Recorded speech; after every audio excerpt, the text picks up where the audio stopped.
in a narrow pharmacy on a side street in Bangkok, behind a wooden counter worn smooth by decades of hands. Glass jars line the shelves between bundles of dried turmeric and lemongrass. An elderly woman enters just after sunrise. She does not ask for anything by pointing at a label. She simply says a name, and the pharmacist reaches for one of the jars without hesitation. Inside are dried leaves, pale green and slightly curled, no different in appearance from a dozen other herbs stored in similar containers throughout the shop. The woman buys a small bundle, pays, and leaves. She will do this again next week and the week after that, the same way her mother did and her grandmother before her. At home, she will brew the leaves into a morning tea. She will crush a few into a paste and smooth it onto her skin before bed. She is not treating a disease. She is not following a prescription.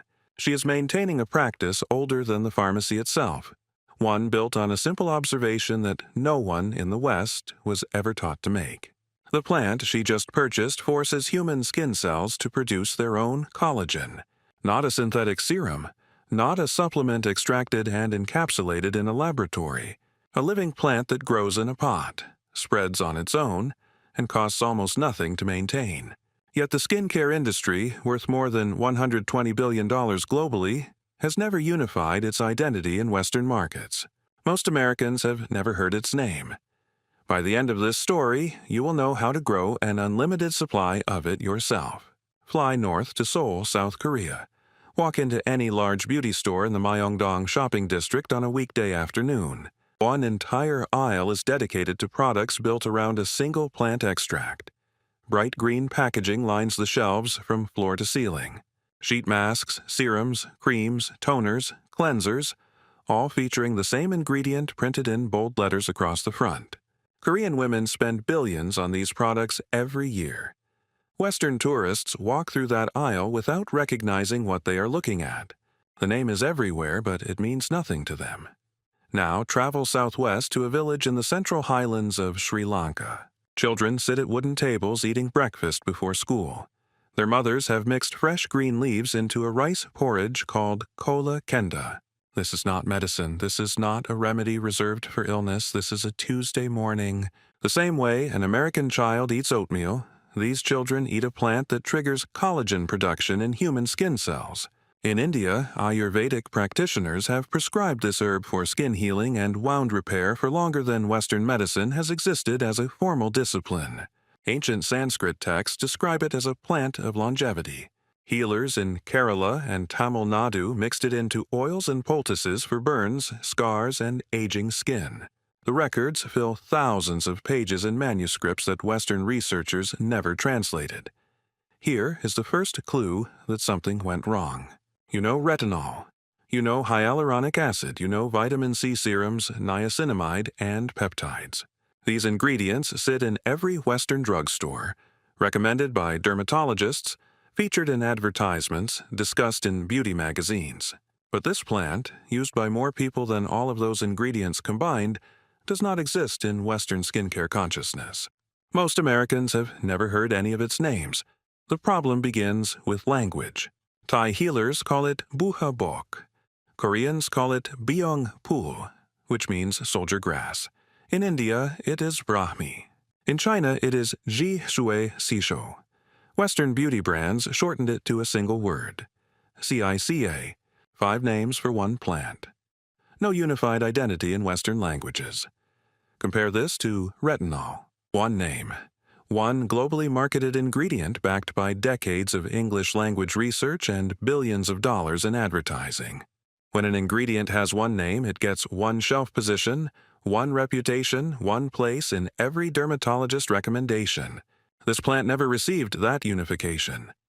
Each encounter with it felt foreign. Each culture kept its own name.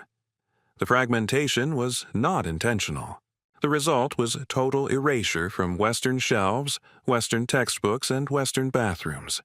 The ancient record tells a completely different story. In India, over 2,000 years ago, scholars compiled some of the earliest medical texts in human history. This plant appears in those pages. Healers described using the leaves to repair wounds and regenerate damaged skin. They considered it essential for longevity and mental clarity. Yogis in the Himalayas consumed it before meditation to sharpen the mind. The herb was not obscure. It was foundational to an entire medical tradition. In traditional Chinese medicine, physicians documented it as a wound healer and circulation stimulant. Chinese herbalists considered it one of the keys to a long life. The reverence lasted centuries across dynasties and never faded. But the most striking piece of history comes not from any medical text. It comes from observation. Across Southeast Asia, village healers watched wounded tigers in the jungle seek out patches of this specific plant. The animals rolled in its leaves. The wounds healed faster than expected. Villagers gave the plant a new name, tiger grass. They began applying the crushed leaves to their own cuts, burns, and aging skin. The observation was not scientific, but the practice worked. It continued for centuries without interruption. Legends appear in India, Sri Lanka, Laos, and Korea. Different regions, different languages, same story. Wounded tigers rolling in the leaves of a low-growing herb with round, scalloped foliage. There is a reason you have been kept waiting to hear the name. Once you hear it, you will realize that you have already seen it. You have walked past it in beauty stores. You have scrolled past it in ingredient lists. You have been paying for it in products without ever knowing what it was. The plant is Centella asiatica. In the West, the few people who recognize it call it go-to cola. In the beauty industry, it goes by saiko. In Asia, it has names in a dozen languages. But across every name and every culture, it does the same thing. It signals human skin cells to produce their own collagen. Here is what happens inside your skin when Centella asiatica enters the deeper layers of tissue. The plant contains 4 key compounds: asiaticoside, madecassicide, asiatic acid, and madecassic acid. These molecules do not sit on the surface of your skin the way a moisturizer does. They penetrate into the dermis and activate cells called fibroblasts, which are responsible for building collagen. Collagen is the structural protein that keeps skin firm, elastic, and resistant to the visible signs of aging. When you are young, your body produces it naturally and continuously. As you age, that production slows, and the existing collagen begins to break down faster than it can be replaced. The result is what dermatologists call intrinsic aging: fine lines, wrinkles, loss of elasticity, and thinning skin. Centella asiatica does not replace collagen from an external source. It tells your body to produce more of its own, the way it did naturally when you were 20 years old. In laboratory studies, both asiaticoside and madecassicide stimulated fibroblast collagen secretion by 30% within 48 hours in cell culture. In clinical testing conducted in 2025, participants using a Centella-based treatment saw measurable reductions in wrinkle depth across multiple areas of the face. Wrinkles decreased by 7.8 to 18.8% across the forehead, glabella, crow's feet, nasolabial folds, and neck after just 15 days of regular application. Skin hydration increased by nearly 8% at the dermal level. Beyond collagen production, the same compounds reduce inflammation, calm redness, strengthen the skin barrier, and accelerate wound healing. In other words, one plant is performing the work of an entire shelf of specialized products. This is not speculative traditional medicine. This is peer-reviewed research published in medical journals and confirmed across multiple independent studies over the past 2 decades. Yet if you walk into an American pharmacy tonight and ask about Centella asiatica, the response you receive will likely be a blank stare. The absence is not accidental, but it is also not the result of a conspiracy. It is the result of economics. Now consider retinol, the ingredient that Western dermatology has elevated above nearly all others in the fight against aging skin. The retinol skincare market was valued at approximately $1.5 billion in 2025. It is the active ingredient in products that cost $50, $100, sometimes $200 per bottle. Retinol works, and no one disputes that. It accelerates cell turnover, stimulates collagen production, and reduces the appearance of fine lines and hyperpigmentation when used consistently over time. But retinol also causes irritation, peeling, redness, dryness, and increased sensitivity to sunlight. These side effects are so common that the skincare industry created an entire secondary category of products designed to repair the damage that retinol itself causes. Barrier repair creams, soothing serums, hydration boosters, all marketed to people whose skin has been compromised by the very ingredient they were told would improve it. Think about that structure for a moment. An industry selling you a second product to fix the problems created by the first. Researchers who tested Centella asiatica directly against retinoid treatments found something remarkable. Centella improved wrinkles at levels comparable to retinoids.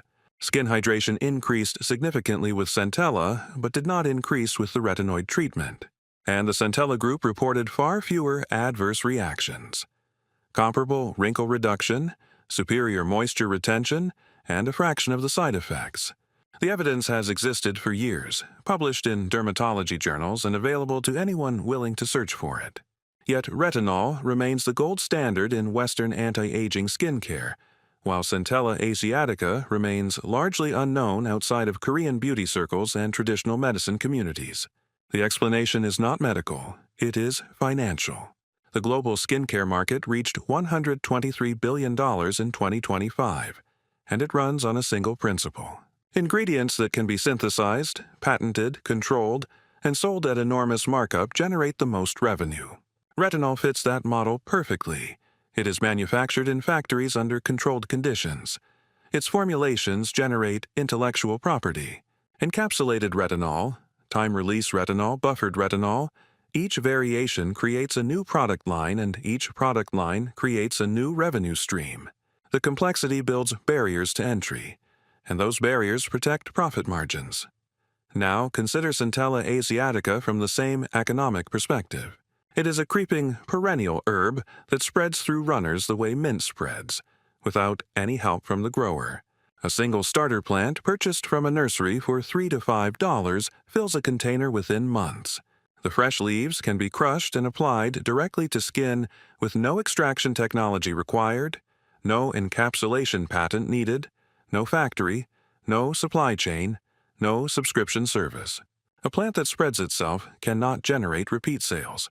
A leaf that works fresh cannot justify processing fees. A herb that anyone can grow on a windowsill cannot be controlled by a corporation. Centella asiatica does not threaten one skincare product. It threatens the entire model. What cannot be owned cannot be sold. What cannot be sold cannot be marketed. What cannot be marketed disappears from public awareness. 3 generations of Westerners grew up without ever hearing the name Centella asiatica, not because anyone actively hid it, but because no one profited from revealing it. This is not a conspiracy story, this is a system story. Companies fund research that supports their products. They do not fund research that makes their products unnecessary. While Western skincare companies ignored Centella asiatica, Korean beauty brands built an entire industry around it. This is the ingredient that powered the Korean skincare revolution. South Korean cosmetics exports reached $11.4 billion in 2025, marking a 12.3% increase from the previous year and the highest annual total ever recorded. Basic skincare products alone accounted for $8.5 billion of that figure. Korean women were not chasing a trend when they bought these products. They were buying what their grandmothers already knew. The global market for asiatica-based cosmetics was valued at $1.06 billion in 2025, and is projected to reach $1.89 billion by 2034, growing at a steady rate of 6.6% annually. Korea succeeded where Western brands did not because it gave the ingredient a single, recognizable identity. Walk through the Chatuchak market in Bangkok today, and you will see bundles of fresh Centella leaves stacked in neat piles beside jasmine and ginger, sold to locals who have used the plant for generations. Visit a beauty counter in the Myeongdong district of Seoul, and every third product on the shelf features the word CC printed in bold green letters across bright packaging. Step into an Ayurvedic clinic in Kerala, and dried Centella sits in plain glass jars alongside turmeric and ashwagandha, labeled in languages that predate the modern beauty industry by centuries. The knowledge was always there, always public, always available. The answer to why it remained invisible in the West is not conspiracy. The answer is structure. Economic systems promote what benefits economic systems. Research follows funding, funding follows patents, and patents require control. Centella asiatica cannot be controlled. It spreads, it roots, it naturalizes, it becomes wild, and it becomes free. But you do not need to wait for Western dermatology to catch up, and you do not need to order expensive serums shipped from Seoul. You can grow this plant yourself, and the process is simpler than most people expect. Centella asiatica grows outdoors year-round in USDA hardiness zones 7 through 11, which includes much of the southern United States, the Pacific Coast, and parts of the Mid-Atlantic region. In colder climates, it thrives as a houseplant, or in containers that can be brought inside during winter months. The plant wants two things: partial shade and consistently moist soil. Think of how it grows in the wild, along the marshy edges of streams and rice paddies across tropical Asia, in places where the ground stays damp and the sunlight filters through taller vegetation. It does not want blazing sun and bone-dry soil. It wants moisture and gentle light. Here is the setup. Get a wide, shallow pot at least 8 to 10 inches across because Centella spreads horizontally rather than growing tall. Fill it with standard potting mix, the kind you would use for any houseplant. Plant a starter from a nursery or an online herb supplier for less than $5. Water it well and place it in a spot with indirect light. A kitchen windowsill, a shaded patio, or a bathroom shelf with natural light. Keep the soil consistently moist but not waterlogged. And that is the entire process. The visual transformation happens faster than most people expect. In the first week, you will see a small cluster of round, scalloped leaves that look like tiny lily pads on short green stems. By week 4, runners begin stretching outward across the soil surface like fingers reaching for the edges of the pot. By week 8, the container is half full with dense, low-growing foliage. By week 12, you are harvesting leaves regularly, and the plant is producing faster than you can use it. Centella spreads through runners exactly the way mint does. In open garden beds, it will colonize any moist ground it reaches, so some gardeners treat it as invasive and keep it contained. In a container, it stays manageable and endlessly productive. One plant becomes 10, and 10 become a permanent supply that requires no replanting, no reseeding, and no second purchase from anyone ever. Harvest leaves anytime by snipping the stems with your fingers. The plant regenerates from the base within days. In warm climates, it grows year-round without slowing down. For cooking, Sri Lankan families mix fresh leaves into breakfast porridge every morning. Vietnamese cooks add the leaves to spring rolls and soups. In Thailand, street vendors juice the raw leaves into a cold green drink sold from carts along busy sidewalks in Bangkok and Chiang Mai. The taste is mild, slightly bitter and refreshing. For skin care, the options are just as simple. Crush fresh leaves into a paste and apply it directly to your face as a mask. Steep leaves in jojoba or coconut oil for 2 weeks to create an infused facial oil. Brew the leaves into a strong tea, let it cool, and use it as a toner. Blend fresh leaves with aloe vera gel for a calming skin treatment. The active compounds are present in the living leaf. No laboratory required, no processing equipment, just a plant and your hands. Consider the economics for a moment. The average American woman spends between $120 and $180 per year on anti-aging skincare, and many spend far more than that. Retinol serums sit in bathroom drawers. Collagen powders get stirred into morning coffee, vitamin C creams rest on nightstands, and monthly subscription boxes arrive at front doors filled with products that promise transformation. A Centella asiatica starter plant costs $3 to $5. It propagates itself forever. It provides fresh leaves for your skin, your kitchen, and your tea for as long as you keep the soil moist. One purchase, permanent supply, no refill, no subscription, no reorder. The question was never why Asia hid this plant, because Asia hid nothing. Walk through the markets of Bangkok on any given morning, and you will see Centella leaves stacked in neat piles beside other herbs that have been sold in the same way for generations. Visit a beauty store in Seoul, and you will find entire aisles dedicated to products featuring Zyka in bold letters across packaging designed to catch the eye of customers who already know what it does. Step into an Ayurvedic clinic in Kerala and you will see dried Centella sitting in plain glass jars on open shelves, available to anyone who asks for it by any of its traditional names. The knowledge was always there, always public, always available to anyone who grew up in a culture that never stopped using it. The real question is why that knowledge never crossed into Western consciousness despite decades of global trade, despite the rise of the Internet, and despite the explosive growth of the beauty industry. The answer is not suppression in the traditional sense. No one banned the plant, and no one prevented research from being published. The answer is structural. Economic systems promote what benefits economic systems, and Centella asiatica does not fit the model that generates profit in modern skincare. Research follows funding, and funding follows the promise of patents and proprietary formulations. A plant that anyone can grow in a pot on a windowsill offers no intellectual property, no recurring revenue, and no mechanism for control. Retinol can be synthesized, stabilized, encapsulated, and trademarked in dozens of variations. Centella asiatica grows in dirt and spreads on its own. That difference explains everything. It explains why retinol appears in every dermatology textbook while Centella remains a footnote. It explains why billions of dollars flow into retinol research while Centella studies come primarily from Korean government labs, Thai university hospitals, and Indian research institutions. It explains why Western consumers know the names of a dozen synthetic actives, but have never heard of a plant used by hundreds of millions of people across Asia for centuries. This is not a conspiracy story, this is a system story, and the system is not designed to hide effective solutions. It is designed to promote solutions that generate sustainable profit. But the system does not control what you grow on your windowsill. The plant you set in a pot this week will be producing leaves by next month. Those runners will fill the container by summer.